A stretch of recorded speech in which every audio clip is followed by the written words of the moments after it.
Bu video murojaatimizda Marat Xayrullayevichga. Iltimos, videoni oxirigacha ko'ring.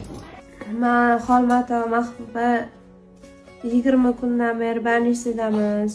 Sababi uyim yo'q, Astanovkalarda yashab, ko'chalarda yashab yuribman. Anchadan beri 2 qanligimda ham jumalaga chiqib kun ko'ryapman. Qorlarda 2 bolam bilan qolib ketganman ko'chalarda.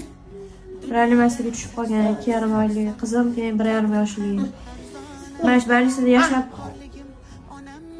yashab qolman, endi chiqsam borishga joyim yo'q. Suvga chidolmaydi bola. Sababi uyi sotilgan maklerlar aldab olib qo'ygan uyimizni. Bolam otasi ham ichkiliga berib tashlab ketdi. 2 qat holimda mana. 2 qatligim sotilib ketgan uy. Yaqinda tug'ganman. Hozir больницada kun kechirayotgandim. Endi